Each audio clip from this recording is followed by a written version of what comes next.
Accompagnée de sa belle-sœur ambulancière, Frédéric, 25 ans, est une patiente comme une autre quand elle arrive au CHU de Limoges. Mais l'opération qui l'attend n'a rien d'anodin. Frédéric est né dans le corps d'un garçon. Elle est à la veille d'une reconstruction pour devenir totalement une femme. Très stressée, mais hyper excitée à l'idée de faire ça. C'est pas une opération quelconque. Je ne vais pas me faire arracher le dent de sagesse, hein, donc...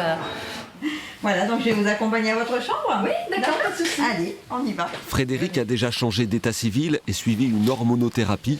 Un travail psychiatrique a validé sa démarche.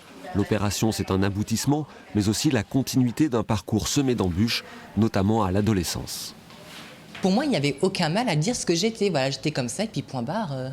Que voulez-vous y faire, de toute façon C'était pas compris. C'était pas du tout compris, non. Après, c'était des insultes, des moqueries tous les jours, du harcèlement... Enfin, tout ce genre de choses que personne ne devrait connaître, soit trans ou pas. Enfin, aucune personne ne devrait avoir à subir ça. Bonjour. Vous allez bien? Oui, et vous? Ça va? 40 à 50 opérations de réassignation sexuelle sont désormais pratiquées au CHU de Limoges chaque année. L'enjeu de santé est majeur.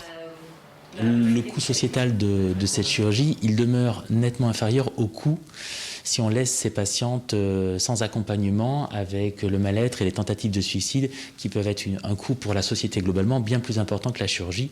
Et puis de toute façon, même au-delà du coût sociétal, est-ce que notre rôle à nous, c'est pas juste de rendre ces personnes heureuses en adéquation avec leur vraie identité de genre qu'elles ont toujours ressentie? Je suis rendue au bout de ma transition, c'est ce que j'ai toujours voulu. On y est, enfin, depuis le temps.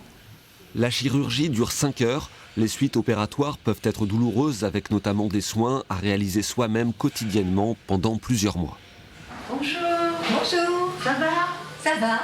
Une semaine après l'opération, à la veille de sa sortie de l'hôpital, Frédéric est déjà bien remise. Mais oui, je sors demain, à moins que je ne sente pas trop. Mais Et pour marcher, c'est pas trop dur?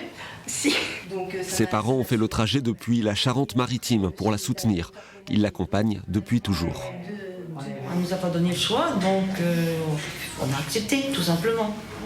Au collège, je me suis effacée plusieurs fois, enfin bon, il y a eu pas mal de choses, mais elle s'en est sortie, elle s'est battue. C'est une battante, hein. Je vous garantis que c'est une battante, hein. Voilà. Vous êtes fière d'elle aujourd'hui? Oui, tout à fait. Tout à fait. Puis quand on aime ses enfants, on les aime, hein, tout simplement. Frédéric n'a pas encore de projet précis pour l'avenir, juste le souhait d'une vie heureuse.